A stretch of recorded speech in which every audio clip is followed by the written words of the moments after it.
오늘 저희는 성서 일과에 따라서 요즘에는 저희들이 주일마다 서신서의 말씀으로 에베소서 말씀을 함께 묵상하고 있습니다. 에베소서는 사도 바울이 감옥에서 썼던 옥중 서신입니다. 근데 어떤 내용을 가지고 있느냐? 그리스도인의 정체성이 무엇이냐? 우리는 하나님의 백성으로서 어떤 생활 방식을 가지고 살아가야 하느냐, 이것을 적은 책이 에베소서입니다. 특별히 오늘 6장 말씀은 하나님의 뜻이라는 갑옷, 진리의 허리띠, 정의의 가슴막이, 평화의 신발과 믿음의 방패와 성령의 검을 손에 들고 세상의 풍조와 세상의 가치에 맞서 싸우라고 그렇게 권면하고 있습니다. 그러면서 성령 안에서 기도하고 간구하면서 그리스도인이라면, 하나님의 백성이라면 담대히 예수의 십자가와 부활의 복음을 전하는 데 힘쓰는 것, 그것이 바로 우리의 정체성이고 사명이라고 강조하고 있습니다. 당시 로마 제국은 갑옷을 입고 투구를 쓰고 칼과 방패를 이용해서 세상에 자신의 힘을 과시했습니다. 그리고 그 갑옷과 무기로 다른 사람들을 억압하고 착취하는 데 힘을 다했습니다. 그런데 사도 바울은 그렇게 로마를 상징하는 여러 가지 이 군사적인 이미지를 통해서 완전히 다른 용도로 이 이미지를 바꾸면서 그리스도인의 사명에 대해서 말씀하고 있습니다.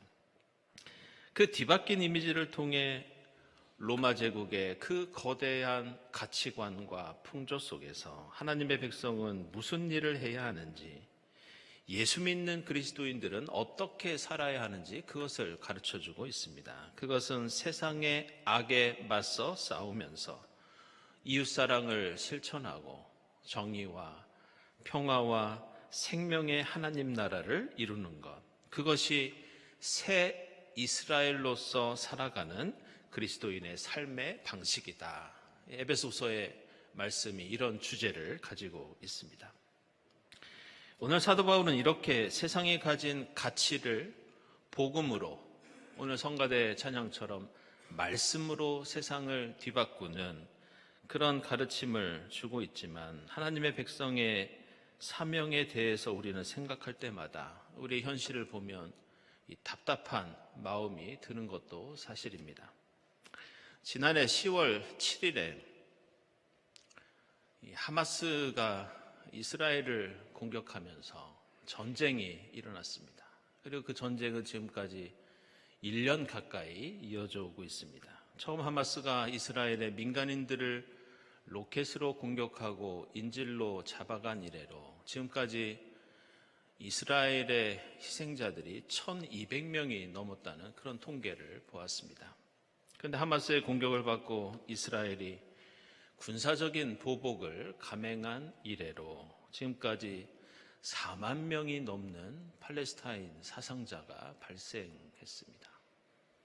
그 죽은 4만 명이 넘는 사람들의 대부분은 군인들이 아니라 어린이들과 여성들입니다.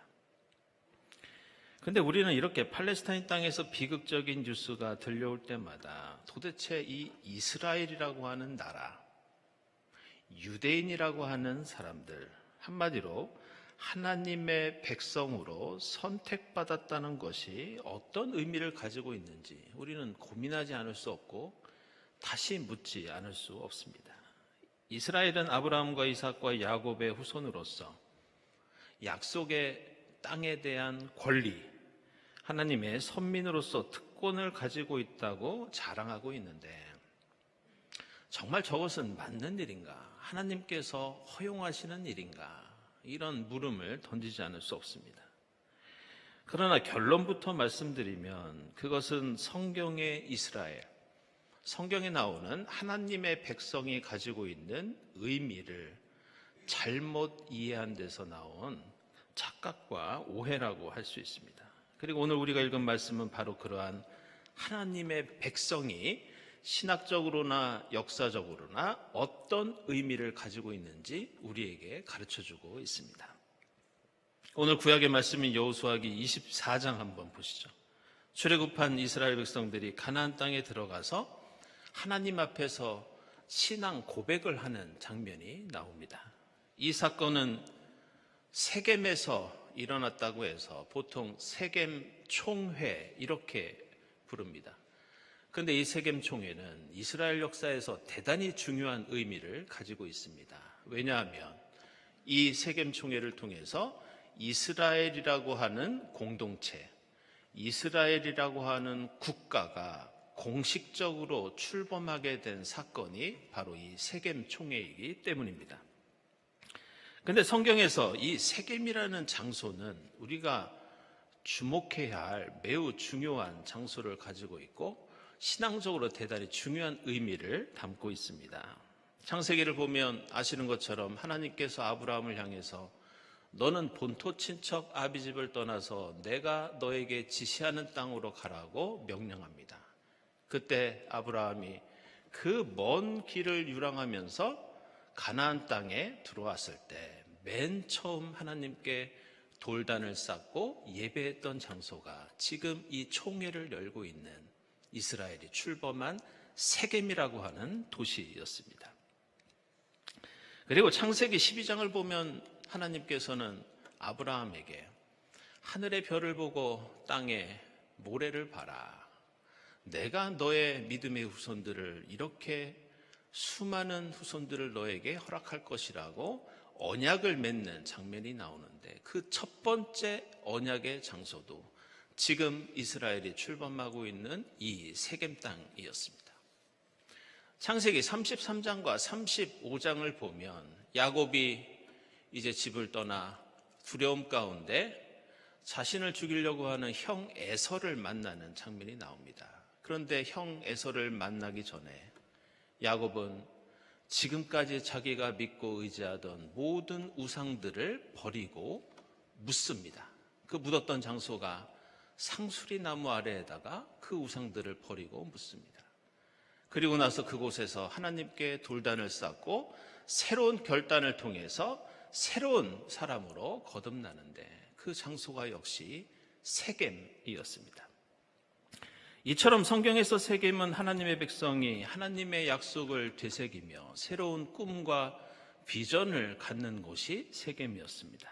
과거에 자신이 믿고 의지하던 세상의 것들을 뒤로하고 하나님의 사람으로 새롭게 거듭나는 장소가 세겜이었습니다. 오늘 여호수아기 24장은 바로 그 세겜 땅에서 이집트를 탈출하여 광야를 거쳐 여기까지 달려온 사람들이 이제 우리는 하나님만을 모시고 하나님을 따라 살겠다고 결단하고 있습니다. 그러면서 이스라엘 공동체, 이스라엘 국가가 공식적으로 처음으로 출범하는 그런 모습을 우리에게 보여주고 있습니다. 그런데 우리는 이렇게 성경에 나오는 이스라엘을 볼 때마다 한 가지 조심해야 할 점이 있습니다. 그것은 우리는 이스라엘이라고 하면 이 유대인들을 생각하면서 그들이 아브라함과 이삭과 야곱의 후손이고 이스라엘이라고 하는 공동체는 그 후손들이 모여있는 일종의 혈연 공동체라고 생각을 합니다. 그러나 우리가 반드시 알아야 할 것은 이 이스라엘은 혈연 공동체가 아니라 신앙 공동체였습니다. 출애굽기 12장 37절과 38절을 보면 출애굽한 사람들이 누구였는지 언급되고 있는데 여기에 이스라엘 자손과 그 밖에도 여러 민족들이 출애굽을 함께 했다는 말씀이 나옵니다. 레위기 19장과 민수기 11장을 보면 이스라엘 공동체 안에는 다른 민족 출신의 사람들이 뒤섞여 살고 있었다는 그런 말씀도 나옵니다.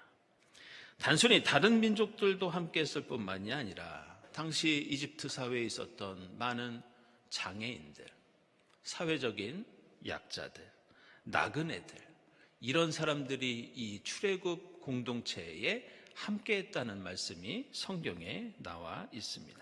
게다가 여호수아기나 사사기를 보면 이러한 이스라엘 공동체의 특징은 가나안 땅에 들어간 다음에도 계속됩니다.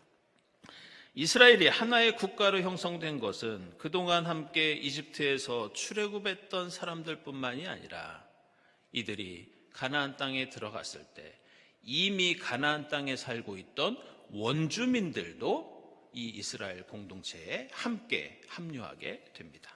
따라서 지금 세겜에 모여있는 이스라엘은 아브라함의 피를 이어받은 후손이 아니었습니다. 여기에서 이스라엘은 아브라함의 생물학적인 유전자가 아니라 믿음의 유전자를 이어받은 신앙의 후손들이 바로 지금 세겜에 모여있는 새로운 이스라엘이었습니다. 그리고 그들은 혈통이 아니라 믿음을 통해서 아브라함이 하나님과 맺었던 언약의 축복을 이 세겜 땅에서 갱신하고 있었습니다. 그래서 오늘 여호수아기 24장에는 하나님의 백성은 어떤 존재인지 그것을 우리에게 명확하게 보여주는 장면이 나오고 있는데 그것이 바로 15절에 나와 있는 말씀입니다. 제가 읽어보면 당신들은 어떤 신들을 섬길 것인지 오늘 선택하십시오. 나와 나의 집안은 주님만을 섬길 것입니다. 바로 이 대목입니다. 우리는 이스라엘이나 유대인이라고 하면 그들이 하나님께 선택받은 선민의식을 가지고 있다는 것을 잘 알고 있습니다. 그러나 엄밀히 말해서 하나님의 백성 이스라엘은 하나님께서 원래부터 무조건 택하신 것이 아니었습니다. 오늘 여호수아기 24장 15절에 나오듯이 하나님의 백성은 하나님에 의해서 선택된 사람들이 아니라 하나님을 선택한 사람들, 하나님에 의해서 팔자나 운명처럼 미리 정해진 택함받은 백성들이 아니라 내가 이제부터 하나님 붙잡고 살겠다고 하나님을 선택한 사람들이 이스라엘이었고 그들이 하나님의 백성이었습니다. 따라서 아브라함과 이삭과 야곱의 후손이라 하더라도 그가 하나님의 뜻을 벗어난다면 그는 이스라엘이 아닙니다. 내가 아무리 유대인이라고 주장하고 내가 아무리 이스라엘이라고 하는 국가에 속해 있다 하더라도 하나님의 뜻을 저버리고 폭력과 전쟁을 일삼고 있다면 그는 하나님의 백성도 아니고 이스라엘도 아닙니다. 반대로 그가 외국인이든지 나그네든지 만약 이제부터 나는 오직 하나님만 섬기겠다고 결단하고 고백한다면 그가 어디 출신이든지 어느 민족이든지 지금까지 어떤 종교를 가지고 있든지 상관없이 그 결단과 고백을 통해 그는 이스라엘 백성이 될 수 있습니다. 따라서 우리가 하나님의 백성이 된다는 것은 일찍부터 선택되어 변하지 않는 팔자나 운명 같은 것이 아닙니다. 하나님의 백성이 된다는 것은 지금까지 우리가 믿고 의지하던 세상의 모든 것을 야곱처럼 세겜 땅에 묻어버리고 출애굽하던 백성들처럼 이집트를 뒤로하고 약속의 땅으로 들어와 하나님 앞에 믿음을 결단하는 것, 이것이 백성이 된다는 뜻입니다. 지금까지 세상의 풍조를 따라 쫓던 욕망을 뒤로하고 하나님의 약속을 믿고 매일매일 하나님이 가라고 하신 길을 향해 가는 것, 이것이 하나님의 백성이 되는 조건이라고 우리에게 가르쳐주고 있습니다. 세계의 역사와 교회의 역사를 보면 예수 믿는 수많은 그리스도인들은 지금 여기에 있는 우리처럼 우리 자신이 하나님의 백성이요 우리는 하나님의 새 이스라엘이라고 하는 그런 정체성을 가지고 있었습니다. 그러나 안타깝게도 스스로 나는 새 이스라엘이요 하나님의 백성이라고 믿었던 수많은 그리스도인들은 그러한 정체성, 그러한 자부심을 가지고 하나님의 이름으로 수많은 사람들을 억압하고 착취하고 폭력을 휘둘렀던 것을 우리는 역사 속에서 볼 수 있습니다. 영국이 19세기 인도 땅을 지배했을 때 그들은 인도에서 온갖 잔악한 행위를 일삼았습니다. 하지만 영국의 성공의 성직자들은 영국은 하나님의 선택받은 새 이스라엘이요, 인도는 하나님이 주신 가나안 땅, 약속의 땅이라고 그렇게 선전을 했습니다. 영국이 아일랜드를 정복하고 온갖 만행을 저지를 때에도 그들이 내세운 것은 자신들은 하나님의 선택받은 백성, 하나님의 새 이스라엘이라고 하는 그런 선민 의식이었습니다. 남아프리카 공화국에서 아파르테이트 인종차별 정책이 많은 흑인들을 차별하고 억압할 때에도 백인들도 마찬가지였습니다. 그들은 자신들이 하나님의 선택받은 새 이스라엘 백성들이라고 생각했고, 흑인과 그들의 땅은 자신들에게 주어진 정복하고 다스려야 할 약속의 땅이라고 생각했습니다. 그것은 미국도 마찬가지였습니다. 17세기 이래로, 그리고 최근에는 레이건이나 트럼프의 연설에서도 볼 수 있듯이 미국은 자신이 산상수훈에 나오는 언덕 위에 빛나는 도시라고 생각했습니다.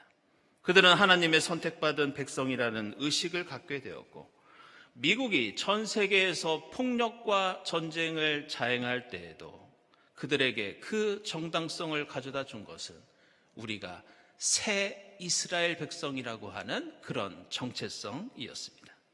그러나 오늘 요한복음서에 예수께서는 우리가 새 이스라엘이 되고 주님의 제자가 되어 산다는 것이 어떤 의미를 가지고 있는지 우리에게 매우 엄중한 가르침을 베풀어 주고 계십니다.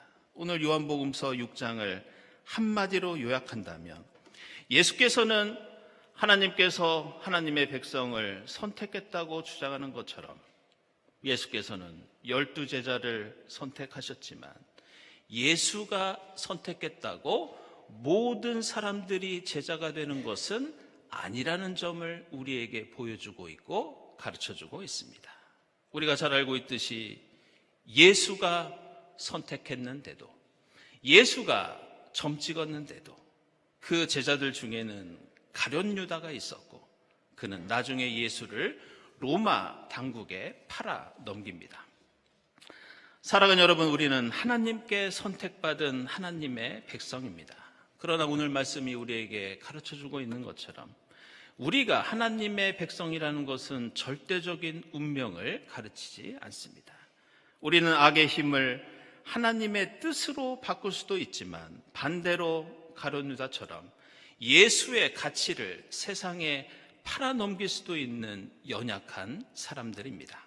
따라서 우리가 하나님의 백성이 되는 것은 우리가 하나님의 방식대로 살겠다고 결단하고 하나님이 가라고 하신 길을 성실하게 걸어갈 때에만 유효한 권리가 하나님의 백성으로서의 특권입니다. 오늘 여호수아기에서 이스라엘 백성들이 모여있는 이 중요한 세겜 땅은 원래 기원전 19세기에는 이집트가 가나안 땅에 쳐들어와서 오랫동안 지배했던 성읍이 이 세겜이었습니다. 이집트의 강력한 군사력과 세상의 힘이 지배하던 이 도시 세겜에서 그 이집트의 압제로부터 탈출하여 새로운 세상을 만들기 위해서 이스라엘 백성들이 지금 여호수아기 24장에서 모여 있습니다. 그들은 이제 이집트 같은 억압의 힘에 저항하면서 정의와 평화와 생명이 가득한 새로운 세상을 만들겠다고 지금까지 이집트가 지배하던 그 세겜 땅에서 이제는 하나님의 정의가 지배하는 세상을 만들겠다고 저항하고 결단하고 고백하고 있습니다. 지금 우리가 사는 세상은 무한 경쟁과 각자 도생으로 신음하고 있고, 가진 사람은 사치와 향락과 소비에 몰두하고 있고, 힘 있는 사람은 부정부패를 일삼고 있는 그런 세상을 우리는 살아가고 있습니다. 다음 주부터 창조절이 시작되지만 창조절을 맞이하게도 부끄러울 정도로 생태계는 기후변화로 몸살을 앓고 있고, 팔레스타인에서 우크라이나에서 그리고 전 세계 곳곳에서 폭력과 전쟁의 위협이 날로 높아져 가고 있습니다. 야곱이 지금까지 의지하고 섬기던 우상들을 세겜 땅에 묻고 오직 주님만을 따르겠다고 돌단을 쌓은 것처럼 오늘 우리는 주님 앞에서 새롭게 지금까지 믿고 의지하던 것을 땅에 묻고 새로운 돌단을 쌓고 새로운 하나님을 만나 새로운 이스라엘이 되어야 할 시점이 되었습니다. 진리의 띠를 띠고 정의와 평화의 옷을 입고 성령의 능력 안에서 십자가 사랑과 부활의 생명을 전하는 그런 새로운 이스라엘로 살아가는 그런 성령 강림 후 마지막 주간이 될 수 있기를 주님의 이름으로 축원합니다. 기도하겠습니다. 하나님, 저희를 거룩한 주님 백성으로 택해 주시니 감사합니다. 저희가 주님의 백성이 되는 것은 정해진 운명이 아니라 성령 안에서 늘 새로운 마음으로 주님 가신 십자가의 길을 따를 때 저희가 새 이스라엘이 되는 줄 믿습니다. 능력주의와 무한 경쟁의 세상 속에서 사랑과 배려의 문화를 새 이스라엘로 만들어가게 하시고 죽음과 죽임의 세상 속에서 생명과 살림의 주님 나라 이루어가도록 성령께서 인도해 주시옵소서. 예수 그리스도의 이름으로 기도드리옵나이다. 아멘.